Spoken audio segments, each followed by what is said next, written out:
Hi, good afternoon, everyone. I'm Tanushree, and I'm a recruiter and advisor with the University of British Columbia, Canada. Good afternoon. My name is Chiu. I'm from the University of Southern California, and I recruit students from India, Hong Kong, and Southern China. And I've been with the university for 6 years, and I'm based in Los Angeles. Thank you. So just a quick intro of how the session is going to go today. I'm going to be taking you through a couple of slides, hopefully not too boring. And then we will move over to more discussion based. So both my friends will be my panelists for today, and we will throw some interesting questions at them. And then post that, we will open it up to the audience to ask all three of us any questions that you might have, right? So very quickly, post lunch. So just to make sure you all are awake, can I have you take out your phones and we can put on menti.com if that works? Okay, so very quickly, what all of you are probably thinking about, what do you really need right now? Is it going to be tea or coffee? Come on, guys, let's be quick. So the code is right up there. It's 3224-2386. So you go on to menti.com and you put in this code and you just start voting. Just making sure you're all listening to what I'm saying. That's it. Maybe. Wow. Okay. So we're all on there. Lovely. So more. Oh, wow. It's moving. It's fun. Okay. I'm just going to move over to the next one. So, okay. So nearly equal. So now taking on from what we've been hearing a lot. Is it going to be pizza or biryani, guys? Are you still hungry? None. None? Is it none? Okay, that's interesting. That kind of gives us an insight, right? If you heard the session yesterday, you guys know what we're talking about. Oh, wow. Okay, now just getting to the more serious stuff. You guys, who are you? And that is important for today's session. Are you a school counselor, an independent counselor, a principal or a high school delegate, or just anybody else? That could mean anybody. I don't know. So lots of school counselors, one independent counselor. Oops, who's that one? Do you want to raise your hand? Oh, okay. We will try not to target you. Okay, lovely. So lots of school counselors and then university reps, some principals and high school delegates, some others. Who are the others? Okay, lovely, lovely, lovely. Okay, hello there. Thank you for doing this with me. And today's session is going to be talking about what is first, what is school counseling also, right? What is career counseling and why are we all here at IC3? So just a couple of your thoughts on what you think is school-based counseling. So whatever first comes to your mind when I say school-based counseling, any words, it could be one, it could be two, it could be many more. Yeah, you can put that on. Yeah. Okay, emerging. I like that. Authentic and sound guidance. Guidance, support, very interesting. Long-term, exploration, student-focused, customized, it's mediator, individualized. Lovely. Wow. Yes, it is all of these things. Can we switch over to the presentation now? Thank you. Okay, so just very quickly, according to NACAC, school-based counseling is, school-based counseling is literally bridging the gap between your high school and moving to university. It means that a school counselor is somebody who works not just with the student, but with school administration, people outside, and many other stakeholders, which is very, very important. Because it's important to understand that it is an ecosystem that we're all working in. There's parents, there's community relationships that we have teachers that we work with, we write letters of recommendation, we need inputs from so many people in the community. So school-based counseling is just not something that works in isolation, but it is something that obviously involves a larger ecosystem.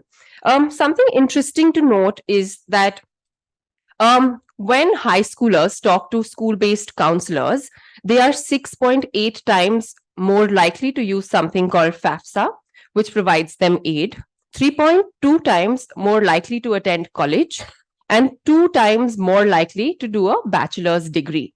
So this tells us that school-based counseling is important, and the reason that we are here, it's all making sense, right?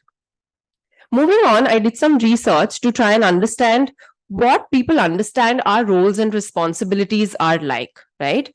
And what I commonly see, and this is a report from NACAC in 2022, and this is a survey conducted with IC3, it tells us that school-based counselors are expected to help students explore careers, help them in course selection, educate parents, do some kind of emotional counseling, testing, and outreach. So it's not just one hat that we tend to wear. We wear many hats when we are school-based counselors, right? Exploring careers. So when we are starting early, we're introducing more career options to younger generations, and that's important as they move forward in their college journey. Course selection, very, very important. When students are applying to university, it is extremely important that they know that they're going the right direction. If they're applying to US, of course, they can do undecided. But in countries like UK, where there isn't so much flexibility, you have to decide what you have to study. In countries like India, you need to decide what you want to study. So it is also very, very important that we do this as well. And we start this early, depending on, of course, where your school stands, right? So if you're an IGCSE school, then you could be doing this in class 9, right? And then doing it again in class 11. So these are very, very important things to look at. Educating parents, and I cannot emphasize this enough. In fact, we did a whole session yesterday on how it is very, very important to educate parents on career counseling, because they are a part of the ecosystem that we are dealing with. And if we are not educating the parents, then of course that is the information that is being passed on to the students as well. So you're actually not bridging the gap correctly. So it is really important that we start from home and then move to also doing it for the kids. Emotional counseling, something that of course we might all not be trained in, but because of the work that we are doing, it does always fall into our conversations, and it constantly comes up. It is something that we have to ultimately deal with. Testing, something that of course we have varied understanding of, and we need it, we don't need it, of course, but SAT and ACT is something that we do. And lastly, outreach and networking, something that helps us get out there for our students. So we've understood what school counselors do, and they're important, but just some more stats to understand where we stand right now as career counselors. Okay, so frequency of meeting counselors, and this is from the recent survey, the 2023 IC3 survey. Need to need basis, students meet the counselors 53%, and 27% of the students meet counselors monthly. 86% of those students found these meetings moderately useful. I hate to say that they are moderately useful and not extremely, but that's okay. And the big surprise, 44% of the students have never met their counselor to discuss college choices. So imagine the lack in communication there. It is 44%, which is such a huge number. So even though we are thinking that we're doing our best and we're reaching out to so many people, that number still stands. And lastly, why students meet college counselors is because they want to discuss their personal strengths and weaknesses, and they want to shortlist universities, and they want to build their profile in that order. So quite interesting to know where we all stand at the moment. Now, I've spoken about school-based counseling and of course, what the current situation is like, but also it is important to have a school-based counselor, according to me, who is also a school-based counselor. So just going to quickly run over why a school-based counselor is important. And the first thing is that we are employed by the school. We don't have any other motive. We're not charging money. We're not taking any separate money for the counseling services that we are providing. So we are giving everything to the job that we're doing, right? There's no ulterior motive involved. We know the timelines and the deadlines that the universities set, and we are in touch with these universities. So we know how this process is going to work. We do the documentation. It cannot be done by anyone else. So we become really important there. The universities accept documentation that directly comes from the school-based counselor. So this is really important because that is the only time that it is considered authentic. Something that's very close to my heart is context. We start working with students when they are in grade 8. And some of you might start later, but this is from my personal work that I have done. So we start working when the kids are in grade 8. So the context of the child is very close to our hearts. We understand the child inside out. And that is something that a lot of times other people who are a part of the ecosystem might not be able to do for the child, right? Sometimes even teachers have only known the student for a year, but the college counselor could have known the student for a much longer time, which is why I feel that a school-based counselor can do a lot. When you're writing the letter of recommendation, the anecdotes that come from the school-based counselor can go back many years because you have had time to build that relationship, and that is very, very special even to the universities. And then familiarity, like I said, context and familiarity with the student, with the university reps, all of this ultimately will really help the student because we're putting all of this together for the child, right? For them to flourish at university. So just a few pros that I feel are there for having a school-based counselor. Moving on, of course, I am next going to be talking about independent counselors. Nothing against independent counselors. I don't think they are wrong. They're also coming from a very similar space. So I'm just going to quickly ask all of you one question. And that is that when two people want the same thing, are they allies or enemies? How many say allies? And how many say enemies? Okay, I like that because that's the premise that I want to start with, that ultimately it depends on the motive, right? And if the motive is to get the student into university and make sure that it is the best fit university for the child, then we are allies, right? So there is no enemy relationship here, and there is no negative connotation to why we have IECs.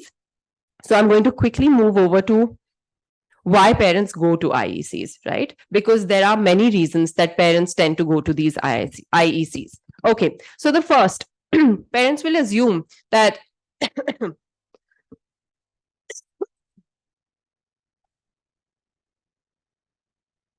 parents will assume that the time that the IEC is spending with the student is only for the student, and you will tend to take out more time because there is a cost involved, right?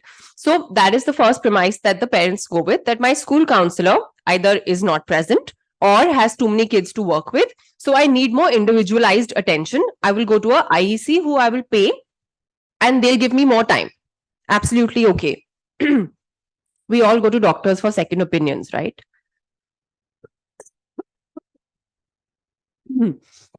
So the same way parents sometimes feel that they require a second opinion, and that is absolutely okay, right? When you go to a doctor for a second opinion, you're not being judged by the doctor that you're going to or by your first doctor, your family doctor, right? It is okay. Then sometimes there is a lack of trust in the school counselor. And why that happens is because we have not started early. We have not introduced ourselves. We have not met the parents. We have not responded to their emails. We've not given them answers when they have asked us questions. And parents will be anxious about college because according to them, it is, of course, more than a 2-year journey. It is something that will make sure that their kid is settled in a good place, making enough money, and is comfortable in life, right? So there are many anxieties surrounding that. So obviously, we have to make sure that there is more trust in this relationship that we are trying to build. Then, of course, the cost is involved, and that is questionable to many people, that there is a cost involved. It's not like we're working towards the same thing. Some people are trying to make money. Of course, they are. But you are also getting paid a salary, right? Which is why you're working. So let's not try and put the IECs in a bad place here. Let's try and see where they're also coming from, right? They also provide some extra support. Sometimes they write essays, questionable for many of us, but the students demand it, right?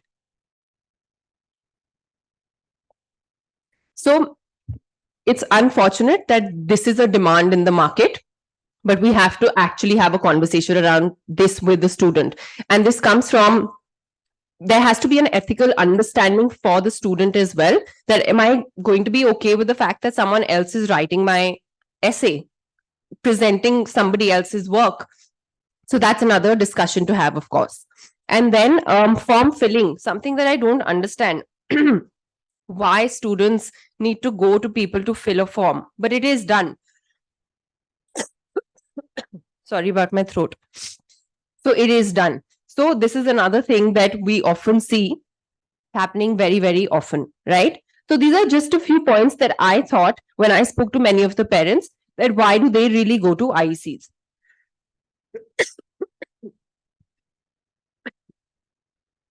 Some of the barriers, again, from a NACAC report in 2022, barriers for school counseling without any counseling function.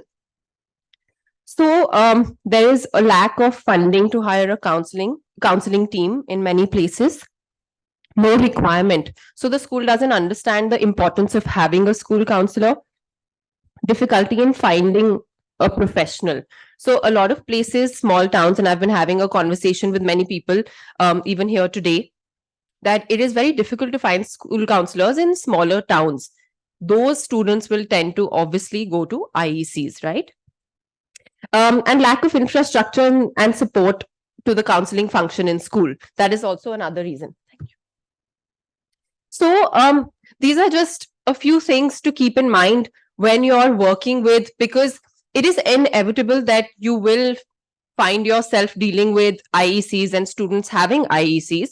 So we have to not try and shy away from it, not try and put it under the carpet, not try and step on each other's shoes, but try and work the best way possible. If you are a school that does not have place for a school-based college counselor, then you might have to have students go to IECs, right? But again, reiterating that work cannot be done without a school-based counselor. So the school-based counselor is very, very important. I know that many of us have many gripes with IECs, but those are because we have not dealt with the relationship well in time, and we're not working with our kids in such a manner that they also understand what is the work that we're doing. So there's a lot of lack in communication there, right? So just moving on now to what we have the most interesting part, hearing from our university reps, how they feel about school-based counseling. So the first question to both of you. So I'll start with Tanushree first. Does school-based counseling matter to universities? Yes, it matters to us because just like students are looking for a right fit university, we are also looking for a right fit students. So since we visit schools so regularly, we update them with the information, any changes in our entry requirement, changes in deadline, what kind of students we are looking for. So I think there is this somewhere we are comfortable with the idea that the school counselor is advising the students right, and we will get the student that is most suited to the university that I represent. And also somewhere there is this thought that, the endeavor of a school-based counselor is not to promote a particular university, but to keep the student interest paramount above all. So that's somewhere where we feel that school-based counseling really, really matters. And also you work with the students since they're very, very young. And so any school that has a very, very active counseling division, we are very sure that the environment is such that there is a counseling-based approach to advising. And that is so important. And the chances of going wrong will be minimal here. Yeah, school-based counseling does matter a lot.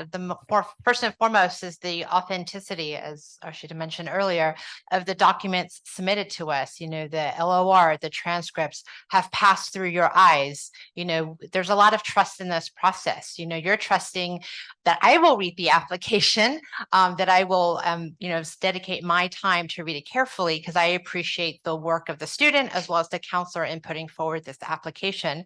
And just as I trust the counselor and the students have worked together through weeks and months, to prepare for this journey. So really it's the authenticity and really the trust in this process. Because now as AI and chat BT, becomes more in the conversation, which would be a separate discussion. But really now that comes into play, really the trust and the relationships that I've built with the counselors. I see a lot of familiar faces in here. That comes from many years of me coming, to India. I think something that's very important and even stood out in many conversations that I had earlier with Julie and Tanushree is that they both visit our schools very often, right? And they know us. So they have so much trust, like they're saying, they have so much trust in us. So then it becomes the school counselor's responsibility to make sure that the work that is going out to the university is authentic, right? So of course, it puts more pressure on us, but we have to make sure that we're not letting go, and we're not letting go in terms of, okay, this person has an outside counselor, so I don't need to work with this student. Because I often hear this narrative that I don't have to work with this student because they're not going to listen to me. They already have an IEC working. So why should I? But you have to understand that when an application is going from your school, it is looked at as an application that has been sent from a particular counselor. So your name is at stake. So I think that is something that we have to be very, very mindful of. The next question that I have is a student disadvantaged if they use an IEC? And in fact, the next question is very similar to this one. So I'll just put both of them up. Tanushree, do you think there is any disadvantage if a student is using an IEC? No, I don't think so. Unless the ISC is, I would say that if the ISC is very well aware, and there are some fantastic ISCs as well working, then it's fine. You work to the student's advantage. But sometimes I've also experienced this, that they've missed critical deadlines. They've applied for courses they are not eligible to apply because they don't meet the prereq. Now, those cases come to our attention much later in the application cycle when the student is struggling to get information out of the university. That's when you spot the error, and it's too late and damaging for the student. It's a career at stake. But otherwise, I think there are some fantastic IACs who work very well with the student, and we get some fantastic students through them. Will we ever get to know that you're applying through an IAC? Maybe not. But sometimes IACs do reach out to us, and there's a very strong data privacy law in Canada, where my university is located. And that's when we realize it's an IAC and not a high school counselor. And then it's a whole lot different conversation there. No, there isn't a disadvantage for using an IEC, but I think it can add confusion to the student because they're hearing perhaps different opinion and perspective from their school-based counselor versus the IEC whom they're paying. And I think particularly maybe for mediocre or weaker students, that they may find an IEC that tells them or the parents what they want to hear, that they're building them up and hyping them up for Stanford material, and they're really not. So is that a disadvantage? I mean, it just adds confusion to an already complicated process. Is there a way of us finding out if a student is using an IEC? No, not at all. And if I talk to counselors, I avoid that, but it hasn't come up. But it hasn't come up where I've known ahead of time. Sometimes I find out afterwards, and I'm a little surprised. I felt like the student was very capable and could have really done it on their own. And sometimes the student I did find out they use an IEC, but they've come from the British school. And I'm also surprised because I know, there's a team there. Why would they still get an additional IEC when this school has a lot of resources, a lot of workshops, a lot of visitations? Why do they still need an IEC? And the fees are already built into your our school, and so that's already paid for. So I personally don't understand why family would choose that path when there is such a great infrastructure in that whole ecosystem already built in. Yes, some schools don't have it, but in some cases in schools such as yours that have those resources, I'm personally very surprised. So I think that's something that we constantly hear, that of course, universities don't get to know that there is an IEC who's working at the back. And I don't want it to be a negative connotation, but a lot of times when we ask universities that, did you know the student was working with an IEC? And they're surprised and they think negatively, is because a lot of kids will go to IECs to make sure that, the essays are looking good, are tweaked in a certain way, and the work is not original. And I think that is where the school-based counselor also has an issue, right? That when a student is working outside of the school with someone, the authenticity becomes a problem. So I think that is something that we have to obviously be very mindful of. Okay, so I have one last question for my panelists here before I open it up to all of you. Like I said and promised that I'm going to keep the most amount of time for questions. So my last question is something that hopefully will help all of us, which is that what is that one thing that school-based counselors are missing out on? Any tips from the university to improve the relationship between universities and schools? I think in your presentation, you highlighted why students go to IECs. And as school-based counselors, at least we completely understand that you have a very large volume to manage. And some of you have different curriculums in the same school, so it's a large volume. I think when a student is in grade 7th, 8th, 9th, I think the idea of going to an international university also brings along with it building a profile. There'll be essay questions, you must have profile, you should have done projects, you should have done some research. And I think that is something that if schools together, not just the counselors, if schools bring it to their system where you're providing internship opportunities to your high school student, research opportunities, which assist them to build their profile, I think there'll be very fewer going out of the school domain to seek that help. And that is primarily while they're going out. I know the other thing we spoke about is essays, support to write essays, to fill applications. I want to tell all of us in the audience today that it is detrimental to the student if you're helping them to do their application, if you're helping them to write the essays, because at the university, they're on their own.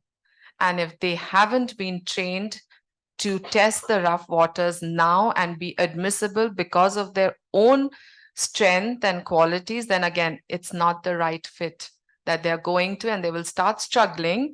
So we often get asked, what's your acceptance rate? I turn around and tell students and parents that we look at retention rates. So I think that is where the conversation should go.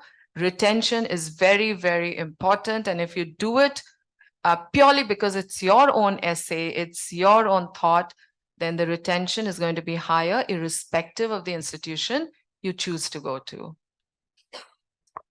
I would say you're all here. Your counselors you're here at this conference. And I think the ones that are not at this conference are missing out, engaging with us, having casual conversations during networking breaks or sitting on these sessions or just having a face to the name, to the emails. So, so you're doing your part here, but I think your colleagues that aren't here are missing out on that. Tips from how to improve the relationship. I would 6-7 years ago when I started this, I would say it was really slow in getting email responses or not at all. And so trying to engage in getting email responses in terms of scheduling visits. And it's so much better now. So I don't know if it's just from these conferences and more awareness, or you're just bombarded with so many emails. But I am so impressed that I get email responses even during summer break as I'm scheduling these visits, these coming weeks. And I know who answers quickly and who takes a little while. So don't think that escapes us. But that is really first and foremost about that relationship with the counselor. It's our impression, and I will go to the counselors who email quickly back and schedule them first. I mean, there is incentive, for you to get a good time slot. So that's, from a distance, of 8,000 miles, that relationship really kind of just starts with email, at least with me. Okay, so now I can open it up for questions. I think we have one here.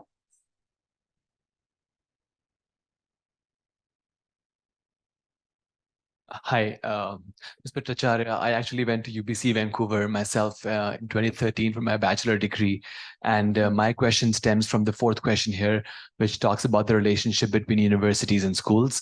And towards the end of my second year, I had to declare a major, and I did not know that in advance. So I missed the deadline, and I had to do the math. I was planning on doing the econ major and a math minor, but I had to do a math major and econ minor just because I did not know about the application deadline.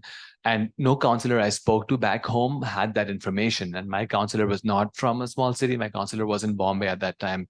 And he had no information about applying to majors and what kind of majors require a written application to the faculty. So I'm just wondering if that information is shared by the university to private independent school counselors and IECs as well, as to what like specific information which pertains to majors and not only applications. Yeah, thank Sorry, you. it's a You long are question. Sikandar. Yeah. There's a lot. Sikandar. It's so good to have an alum in the audience. Thank you for your question. So we definitely talk about this during our high school presentations. And as you are aware, it was true then and it's true now that we don't work with independent counselors or consultants outside of schools. So schools are our strongest partners in our recruitment process. So we do talk about it all the time. We let students know that when they come to our institution, they come to us undecided. And also when we have our applicant events, we talk about it in detail because faculties travel to the country and each of the faculties talk to their admitted students and parents, and they are made aware of the majors, the minors, and when they can declare for each of the faculty. So we are aware that the Indian system works very differently than the North American system, and our endeavor has been to ensure that that information goes out. But yes, we will acknowledge that probably the IECs don't have that information because we are not partnering with them that closely. Right. Okay. Thank you. Are people scared to ask questions?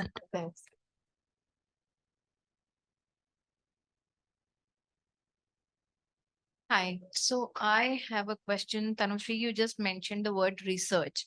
So my question is related to the research papers. We hear this all the time. I am going to write 2 research papers. During the summer holidays, I've written 3 research papers. How much value is it do you give to these research papers that our students are randomly writing? At times, they don't even have the idea what they have written in those research papers. Yeah, and why are they doing this?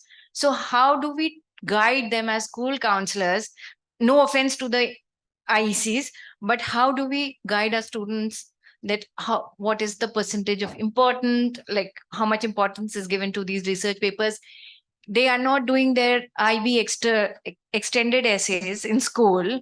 The grades in there are dipping, but they have written 3 external research papers. So how do we guide our students and tell them? Because when we as school counselors tell, I'm sure a lot of school counselors would be facing the same thing. They don't listen to us because, like you said, there's a cost involved. They have paid so much. So the parents are also insisting कि वो पहले complete कर लो, school का तो हो जाएगा, kind of thing. So how do we guide the students? That is a challenge that I face. I don't know how you would guide them. When I visit schools and I have an opportunity to speak in front of students and especially parents, I always make sure to address that research as an activity, extracurricular activity. And I'm very candid and honest and said it's 0. I mean, it doesn't hurt them that they did it, but I am also aware they're using Lumiere, Pioneer, and whatever, and it's a pay to play, right? They've paid $7,000 or $10,000 or whatnot, and I tell them I'm very upfront. I've I don't read it at all. Zero. It would be technical language, scientific knowledge that it would just go above my head. And I don't have time. I need to read 30 applications a day. I will not read a research paper, and I'm very upfront about it. Occasionally there are some times where a student may say that they do a research with a professor, but it's just how they also talk about it. If it's it's enough detail. Well, I know like it's in a pretty in depth. I kind of just say, okay, they sought it on their own, or it is relevant to what they're studying, but it doesn't hurt them, but it doesn't add as much value as they think they do. For spending $10,000, it is not worth it. And especially if they're doing IB diploma, they're already doing research. So not at all. I mean, and I never click on the link if it's on a Google Drive. I'll never look at it. So there's no value. I can just chime in. Like, I think here is the disconnect that we were kind of talking about. Like, if they leave the school realms to find this kind of support, then the information they get may not be 100% accurate. As an IEC, then I can start saying, oh, you need research because I want them to come to me. But if it is within the school premises, you can guide them better. You can say probably like UBC will not want you to mention your research, but if you have done something relevant, and as a school's counselor, if you are leading that conversation, then you will ensure they do relevant research and they're not just doing random research just to put it as a profile. So therefore, just what you can do outside of course, guiding them throughout is also to look at these aspects which will help them build their profile so that there is genuineness in this whole process. I always just quickly, I'll add, when my students ask me what they should be doing outside, I always tell them whatever you can do inside school is important, because the university wants to see that with your academic rigor, what can you still do, right, within the school hours, so that they know what you're going to be doing at university. Right. So I always use that as an example. And I'm like, if you're not going to use that at university and you don't have the time to do it now, you won't have the time to do it then. So there's no point doing it at all. Right. Somebody had a question. Yeah. Okay, hi. Thank you for such a wonderful session so far for the panelists. I have a query regarding the data that was presented, that 44% students have never experienced any counseling and 86% moderate level. So is that based on some numbers, or is it NAC? Yes. So that's an IC3 research. I think they're releasing it today. Okay. You will get hands on it today. It's the fresh one. The 2023 data is what I've used. So you'll get it today for sure. So it covers the diversity of students as well. Yes. It's not Yes. tier one, right? No. Okay, Yes. right. Thank you for that. And another question that was following that I want to ask. Mhm. In fact, I attended couple of, a very wonderful session in the morning as well, where it was counseling as shared responsibility. So somewhere I also feel ICs are a shared responsibility. It's not about you, me, or anybody else. It's about inclusion. Today we are talking about inclusion. So where we have to actually realize, it is there. They are there. So it needs to collaborate. There is no other way. And I think even if we know my student is going to IEC, so let's collaborate. Maybe even a college-based counselor might not be equipped. And there is somebody who may be more equipped. Why can't we collaborate? Because today is a time for inclusion. So, yeah. Okay, I have a very, could be devil's advocate. I have a big question there. A lot of our school policies don't allow us to work with anybody outside. That could be agents, or that could be IECs, right? And also data protection. I cannot share my students' data with someone else. I do get calls from IECs saying, can you send me the transcript? I can do the application. No, I cannot send it to you. I will not send it to you, right? So I don't know if we can collaborate. I don't know. Do you guys think we can collaborate? Maybe you have another take on it, but that's just my take, where I feel like we have to work side by side and be comfortable with each other.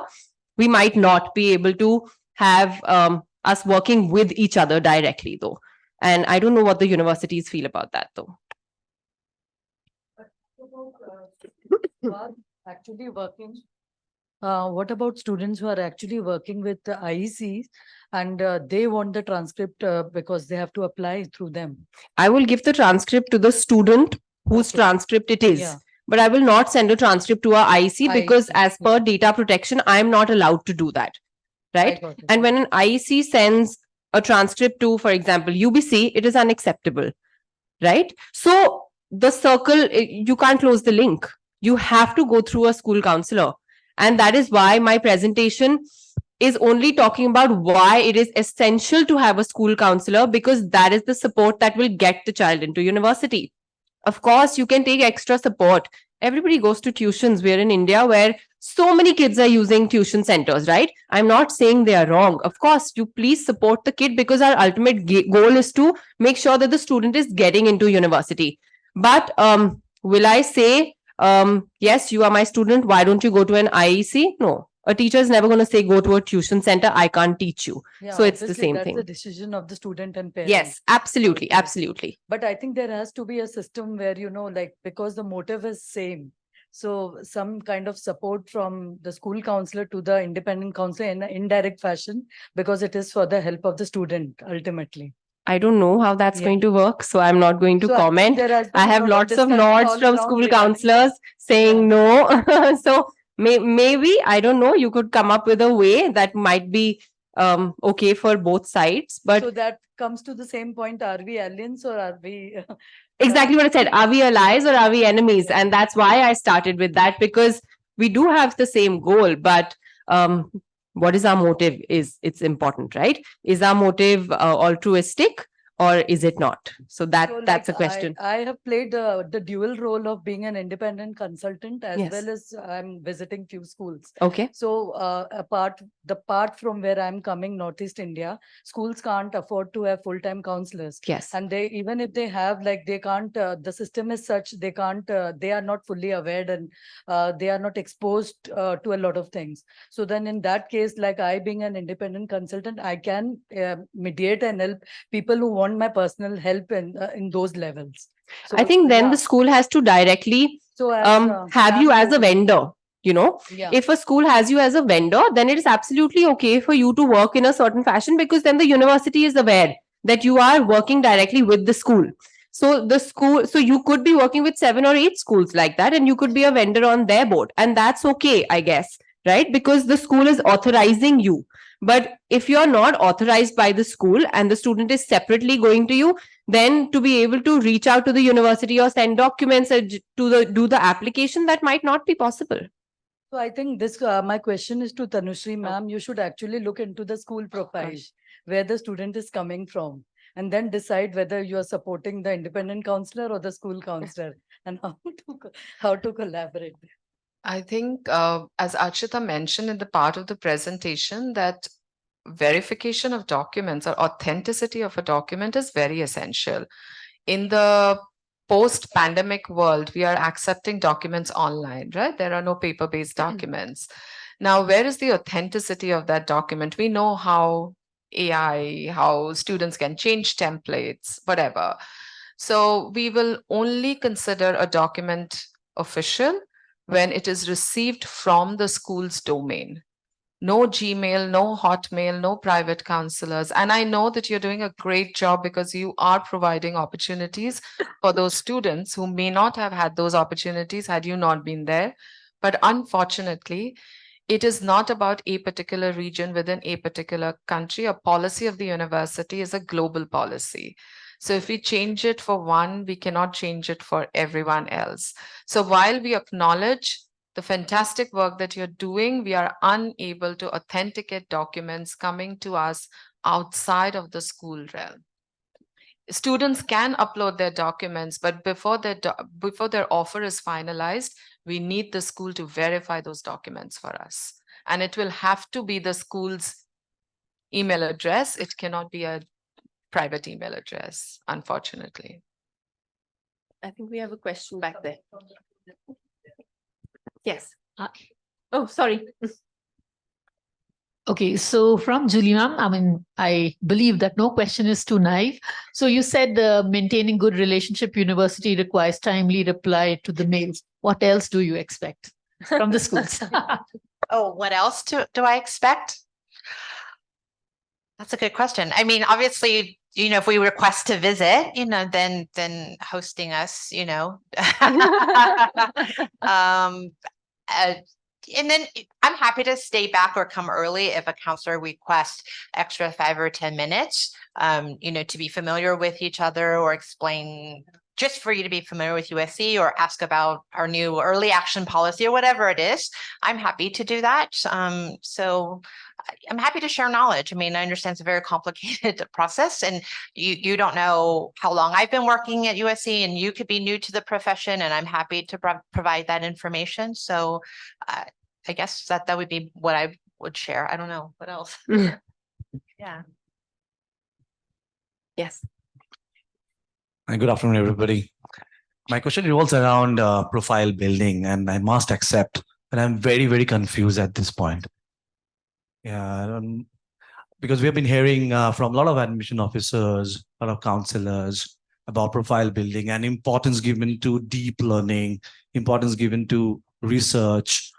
What I heard from you, ma'am, today, you kind of don't read the research or anything around that. So one thing is, in India, we kind of, even if you don't agree and agree to disagree, that we sometimes we prepare for the examinations at the board level. So we kind of want to be ready for the board exams and prep very hard.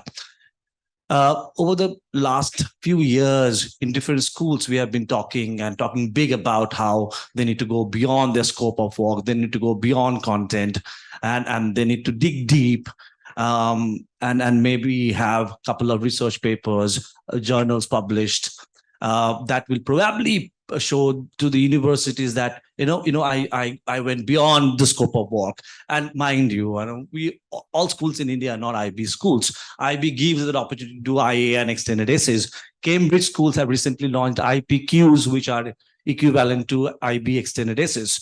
But talking about the major population of our country, where we are doing CBSE, ICC, and state boards, there is not so much of room for research, and as educators, I feel that research and digging deep is very, very integral to this for this journey.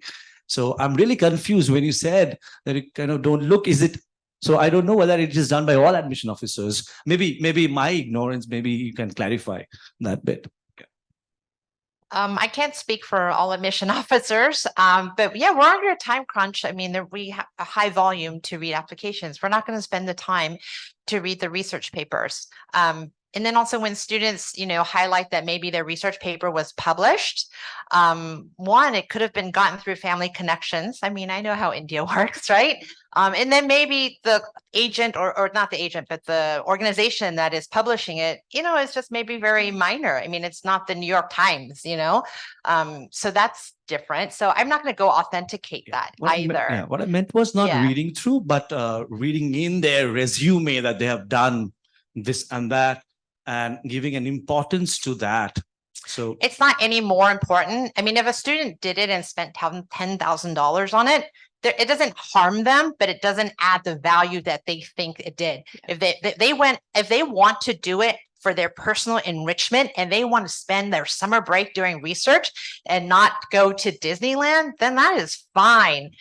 That's their choice. There's no harm. There's not negative, but it doesn't add the value. They think that it adds brownie points to our checklist, and it doesn't. I just look past it and I go on to the next activity. I mean, there's 10 slots. And if that's the first one and that's their thing they're most proud of, I also go, maybe they're head boy, or maybe they've been MUN for 3 years. Why isn't that on top? Why is their paid for pay research the top item when other activities are good value? And during the pandemic, I mean, none of that was available, and students were very creative in their activities. And I'll share this. I mean, one boy, learned to give haircuts, because we're on lockdown and people needed haircuts. So he watched YouTube to learn to give haircuts.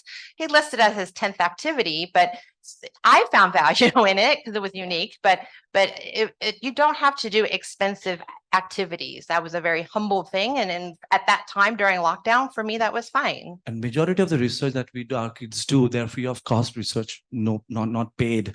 The couple of ones who kind of approach schools, but schools normally don't go for them, and individually they're picked up at their at the school level between the teacher and the kid. Publishing could be in an international journal. And beside taking part in MUN, being the head boy and community service and all that's part of this resume. I kind of felt that, digging deep, research, innovation, investigation probably will give them an upper edge. Yeah. I think something that I want to add here is that what a student does organically because they love the subject is important. What the student does because they want to get into a university is never going to be important. And that is something that these guys can clearly see, right? That you're doing something because last 2 years, suddenly I want to open a NGO and give back to the society and I have donated this much money. We all can see through that.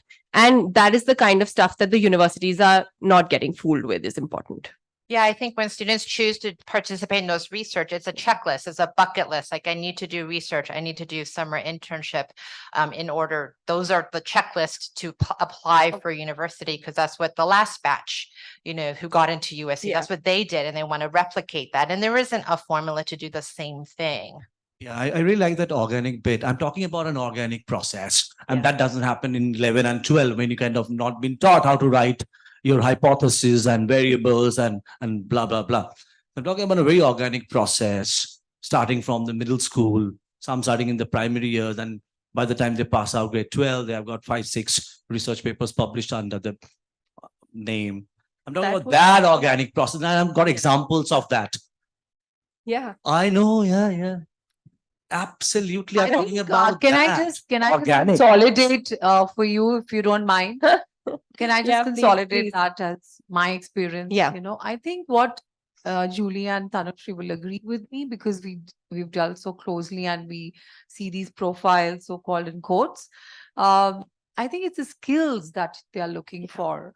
If you have learned that in the classroom, I don't think you need to showcase all the publications and the research papers, So I think the concentration is on how have you translated those skills. Yes. So I'll give you a very classic example of one of our students. And I get this call one day after having worked with him for 2 years. Very rigorously, we have worked, and Drishti is here with me and she knows. From a private counselor, no offense meant to any IECs here. My regards and heartfelt, I would say, I would apologize in case you all feel bad about it, but that's your space and we respect that space. I get a call from the private counselor where apparently this boy has gone and he took some assistance for some time for his interviewing, learning the interviewing skills. Although I felt personally, and my colleague is here, and my principal is not here, but she would have really given you a more in-depth analysis of the case.